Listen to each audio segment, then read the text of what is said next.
Hi, welcome to another episode of Medicine Mondays. I am yours truly, Dr. Pierre, your favorite board certified internist, host of Medicine Mondays, a part of your Power Yourself for Better Health series.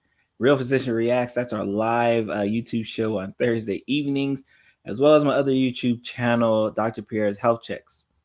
This week, I plan to bring you a discussion on a topic that we've kind of touched on here in the Lunch Learn community, the aspect of burnout, especially amongst kind of physicians and residents and just healthcare workers in general. But I don't want to sound doom and gloom, but I really feel that COVID-19 will be one of the last things that breaks the camel's back. I think COVID-19 has sped up what just medicine in general has done to the physician, the healthcare worker, the nurse. And I think we're going to see a lot of broken people when this is all said and done decide that medicine and healthcare is just not for them, which is it's just a sad state to even come to. But while we're living in a pandemic, while we're already dealing with the stresses of what medicine, places upon us in general, like I think it's going to be too much for a lot of people. And if you've caught, some of our previous burnout discussions, we've had attendings, we've had residents, we've had medical students on here give their thoughts on what the aspect of burning out meant to them. And when I have my conversations now with my colleagues, there is fear, there is fatigue, and there's this lack of energy around what they do. And this is from people who, like, all of their life, all they wanted to do was this. But I think COVID-19 has played such a significant factor on pushing people to that brink that I don't think we're going to get a lot of people back when it's all said and done, whenever it's all said and done, especially depending on when you listen to this, with Delta variant essentially running the country, overloading hospitals and healthcare systems over the country.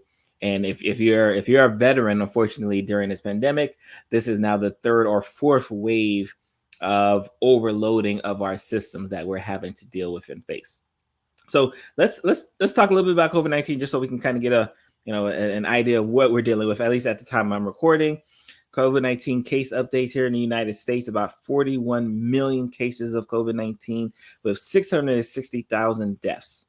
And I see that number. I see that 660,000 deaths, and I think of the people I've taken care of, right? Like it's not, especially for a lot of us in the inpatient side of the front line, it's not even just a number for us. It's like, I remember that patient. I remember that patient's brother. I remember that. Like it's we have faces that we apply to these numbers, which is why you'll see a lot of us really push back, right? When people say, COVID-19 is not that bad. It only kills 1 or 2% of people. Like which unfortunately there's a lot of people who are on that ilk. So when you hear someone say it only does 1 or 2%, and you know that the 1 or 2% that it kills are people you've taken care of. I've talked to some of my colleagues.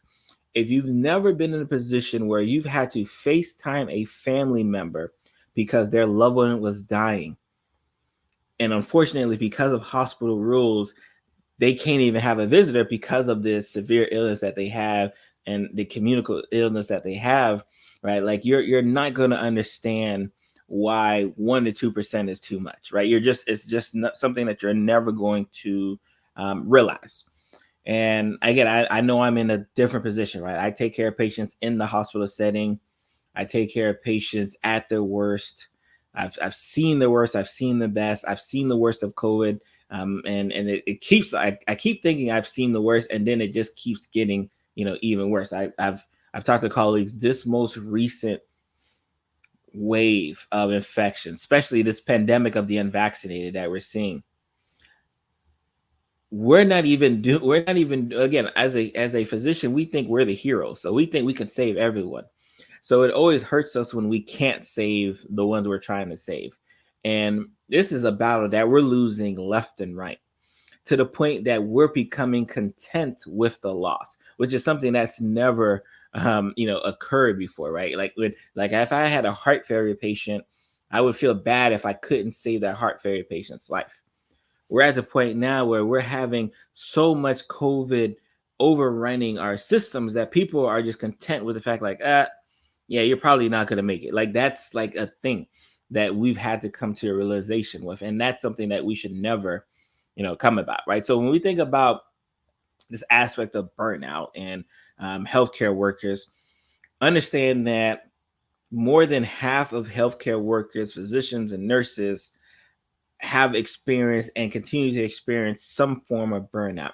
Lots of different reasons, whether it be due to pay, whether it be due to work overload, whether it be due to lack of teamwork amongst, like, it's so many different reasons. And then unfortunately, just the system in its entirety, the way it's built up, builds and fosters that aspect of burnout. Again, that's why, again, when we had our series and we even talked to medical students, they were feeling the burn. And I'm pretty sure if I could have gotten a pre-med student to get on this series, they would have told me about the burnout that they're feeling as a pre-med student.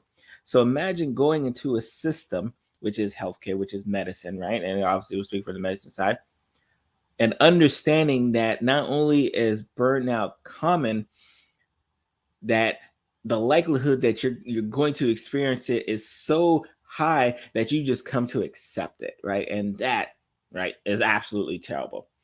I have some facts and figures here because I love the facts, right? Twice as prevalent among physicians as U.S. healthcare workers in other fields, and that's after you factor in how many hours they work, their pay, and it's still more significant in physicians. And we've kind of talked that there's even several studies that point to the fact that medical students, pre-med students, residents are all experiencing aspects of burnout. And again, we haven't even tiptoed to the point when we discuss COVID, right? This is just you working your normal 9 to 5, 7 to 7, 8 to 4, whatever that shift is, understanding that, like, these are the pressures you're already walking into. And then come COVID-19 that overruns your systems, that overruns your healthcare workers, that causes healthcare workers to leave their job that they've been on for years for greener pastures, right? Like that causes us to have to wear masks and places to shut down. And when you look around and then you see that all the cameras are now back on you. Because before, and I used to say this, as a healthcare worker, we were just kind of there. Like, people realized we did a good job, but really didn't give us any, spotlight, any fanfare. But then when the pandemic hit and it got to the point where, like, the only people who could actually work are the people who work in the healthcare field, especially if you were on the inpatient side. And then all of a sudden you saw these level of gratitude. You saw, families and, kids with these posters and these signs and these cards saying, thank you, we appreciate you, we love you. All of a sudden these businesses were giving healthcare discounts and these stores were opening up early for healthcare workers. All of these things that we were not used to. And unfortunately, that was the first wave. And then as that wave went down, it kind of went back to normal, right? The discounts weren't there anymore. All of a sudden, you didn't have people standing outside of hospitals, with signs saying, thank you for, all that you do. All of a sudden that was gone because in a lot of people's eyes, everything was quote unquote back to normal. Clearly, we realized as we go through our third or fourth wave that has not been the case. But what I have noticed is that now that the stress has increased, now that the patient loads have increased, that level of gratitude is not there anymore. In fact, now it's almost flipped. I was follow on social media. I follow, I forget his name. It's Dr. Glaucomikin or something like it. Something like he's funny ophthalmologist I follow on TikTok, and he did a TikTok that kind of centered around this scenario where, like, one year everybody loved us, and the next year, while we're still doing the same thing we had to do the year before, because COVID came around and people were all these other scenarios which we talk about on a different episode, the love wasn't there. And you have this level of confusion amongst healthcare workers, like, hold on, Like, I'm still doing the same amount of work that you praised me for a year ago. Why am I not getting the same amount of love? And so now you add that to an already stressful environment that healthcare has placed, and then boom, right? You have what I deem as the broken healthcare worker. I honestly truly feel that the what COVID will be felt for decades after it's died down, after it's controlled. Like, the first of all, like, this, let's say a local example, right? The local example, we already have at our facilities, we're already having what we experience as a brain drain. Our brightest, most experienced nurses and support staff are leaving for other places. The reason why is because now that there's greener pastures, aka more financial opportunity, more benefits, and just a better level of appreciation being shown at different facilities, either in different parts of the state, different parts of the country, they're leaving. And they're being replaced with people who are less experienced, right? People who may be less compassionate, right? Like that, like it's such a brain that even when COVID gets under control, I'm not sure when that's going to happen, but even when that happens, it's not like they're just going to be flooding back. Like, we're going to lose so many level of experience that, like, we're never going to recover. I've said this before. When I was a first year medical resident, and I had to take care of patients in the ICU. I remember, that experienced ICU nurse educating me on, like, hey, this is how, it was a DKA, diabetic ketoacidosis. It was, which is a significant, again, we won't talk about it here, but it was a significant medical related emergency, right? And I remember the ICU nurse coaching me on, like, no, this is what we look for, this is what you need to do, like, coaching me as the lowly intern. So, like, we lean on that level of experience, and guess what? We can't lean on that experience anymore. And when you think about having brain drains everywhere, when you think about physicians leaving, nurses leaving, support staff leaving, everything suffers, right? Hospital morale suffers, team morale suffers, quality suffers, patient care suffers, like, everything suffers. And COVID has placed such an immense downward pressure, right, that it's going to be something that we are going to feel these effects despite what anyone's telling you. Like, again, the aspect of being burnt out, we're almost having to gonna define it. Are you burnt out from COVID? Or are you burnt out before? There's a lot of people who may not have been burnt out prior to COVID who definitely are experiencing symptoms of being burnt out now. And I kind of mentioned again, why should we be concerned about burnout? Quality and safety will suffer, right, with burnout, right, with your physicians and your healthcare workers being stressed. Patient satisfaction will suffer. Family satisfaction will suffer. Turnovers will result in higher health-related costs. Because guess what? When you have that brain drain of nurses leaving and going to greener pastures, guess what the hospitals have to do? They didn't have to hire travel nurses to come and work in their facilities because their nurses are short. And imagine if you, right, and this is the key aspect. Imagine if you are one of the nurses, right, or one of the support staff, the doctors. Imagine if you're one of those people, right, who are grounded there, like, they can't just get up and leave. And now here comes someone that is a travel nurse, a locums physician, that you have to now train to teach the system, but they're getting paid much more than you. I mean, that's just resented. And again, not necessarily resented towards them, but resentment to a system that allows that to occur.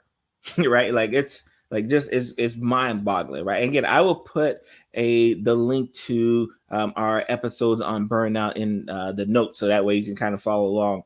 So, like, I think one thing I did, right? So I saw an article that kind of highlighted, like, this aspect of what COVID-19 is doing to the healthcare worker.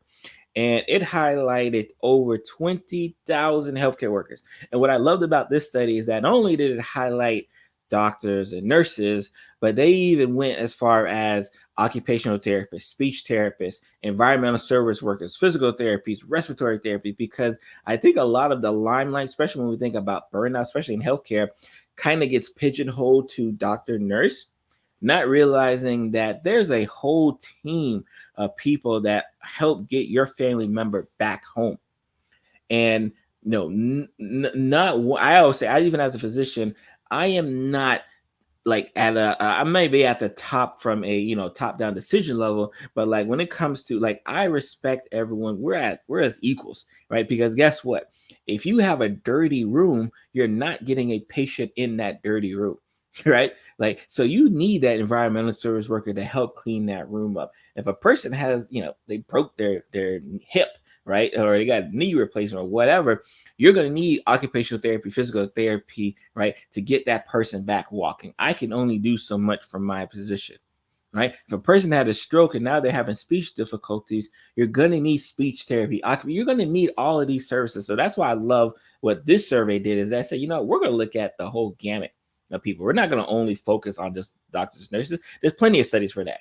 But COVID is affecting everybody. Like there's not a position in the hospital that has not been affected because of COVID. There's not one.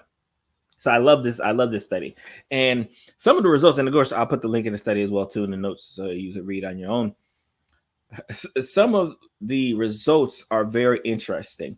One, women describe much more challenging work environments. And we've seen this kind of across the country, not necessarily in medicine, but like just across the country, how this pandemic has placed such a significant pressure on women, especially because when it got to the point where, places were closing, schools were closing, kids had to be home, the pressure unfortunately was primarily on the women to stay home. So you're seeing even in healthcare, we see more challenging environments for women. It's so funny. I had to pick up my daughter from school, and I'm looking at the list. And they're looking at like who's picking up their child, and all I see is mom. I mean, I was the only dad, right, who picked up their child from school. Like, what are the odds, right, that all of the moms had the availability to pick their child to school, but the dad did it, right? Like come on, right? But like that's again, so that's some of the and those are again as a healthcare worker, a lot of times it's easy to forget that we got lives outside this building, right? Like life keeps going on, and we have to like function outside of this building as well. So you have these family stressors that I think you can't just check at the door, unfortunately. So you have the family stressors that come along with you, like when you're doing this thing in medicine. Women were more fearful of transmission than men, which is not surprising. The numbers are about 61 to 55%, right? So it's not surprising. I've always said this before. Men are crazy. And if not for women, right, we would not only do we already have a lower life expectancy, but it would be even lower. Like, so here you have about 20,000 workers, and still you're having this predominance that men think like transmission isn't going to be as bad for them as it is as the women do, right? So yeah, that's an added emotional stress that you have to experience. I tell my friends and colleagues all the time, like there's no worse feeling knowing that I have to take care of a patient with COVID, right? Because I have the fear of not only can this person give it to me, but I have the fear that I may be the one who brings it home to my family, right? So women are more fearful of transmission. Again, women's self-reported anxiety, depression, increased workload more. Again, and I think that's the aspect of just men just kind of quote unquote going with the flow and trying to suck it up. Fear of exposure were higher in Black and Latin people who surveyed versus whites. And this was like significant, about 70 to 74% as far as Black and Latin surveyors versus about 56%. So race even played a significant factor on whether we were concerned that we might get transmission from COVID, right? And again, it just is unfortunately mind-boggling. So again, if you're living in a pandemic, right, and you're going, and I always describe it almost like a fire, you're going into the burning building, and understanding that you're going into the burning building with the fear that COVID, right, that burning building may burn you, right? Like, and so imagine having to do your day job, understanding that your day job may kill you. And that is a real life situation that's happening all across the country.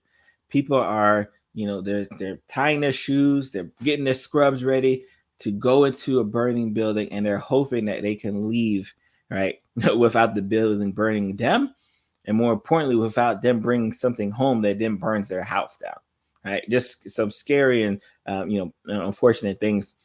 Increased anxiety amongst the allied workers, right? So again, the speech therapists, the CNAs, the medical assistants, those who again used to get no fanfare. Again, when we talked about burnout, they didn't look at these subgroups, right? They didn't look at the allied health workers, right? The CNAs, the MAs, this speech therapy, they didn't look at them, right? Now I love this study because now they're getting their fanfare, and of course, right, they're fearful too, right? And they don't typically have the luxury of any financial like base or support, right? Like they're not going to be the ones who are going to able to just pick up leave and go get paid, much more elsewhere, just for their profession, right? So they're almost grounded, right, to their locale.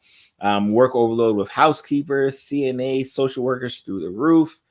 Stress and burnout, again, a significant factor that COVID is placing is the aspect of transmission, right? The aspect that I can get this COVID-19 transmitted to me is now increasing the stress and burnout, which is why, again, from a conclusion standpoint, I feel that COVID-19 is going to cause a much more significant and much more quicker exodus out of healthcare when it's all said and done. Like, I think people, again, I'll give my example. When COVID-19 first started, I made sure, right, that my life insurance was up to date, my paperwork is up to date, because I didn't have no clue if I was going to be one of the many healthcare workers who have died from COVID while taking care of patients with COVID. I wasn't sure if I was going to be one of those. So I made sure all of these things were aligned. And more importantly, what I did is I started looking, all right, I need to start thinking kind of outside the box, right? I need to start thinking like, all right, what can I do to be able to take care of my family especially from a financial standpoint, that doesn't necessarily require me to keep going into this burning building over here, right? Because again, I don't want to keep having, even though I got protective gear, I don't want to have to keep going into this burning building. And that's a decision that a lot of healthcare workers started making, right? A lot of them started thinking like, maybe I want to get to the stock market. Maybe I want to start getting to real estate. Maybe I want to start doing other things, right? Because if I got to think about an exit strategy, and maybe I wasn't thinking about my exit strategy until I was after year 10 to 15, but now I got to start thinking maybe after year 5 that like I need to like bow out, right? And that's kind of where we're at now, right? We're at a point where our healthcare workers are tired, they're fed up, and they're more importantly are scared, and that fear is going to place such a significant pressure that I'm not sure that we're likely going to recover. And again, and I'm hoping I'm wrong. I have no problem admitting I'm wrong. I'm hoping in 5 and 10 years, I'm going to be like, oh, you know what? I guess COVID wasn't as bad for the healthcare worker. But from what I can see now and the conversations I'm having now, I don't think I am. So again, I'm yours truly, Dr. Barry Pierre. I'm going to see you guys next week.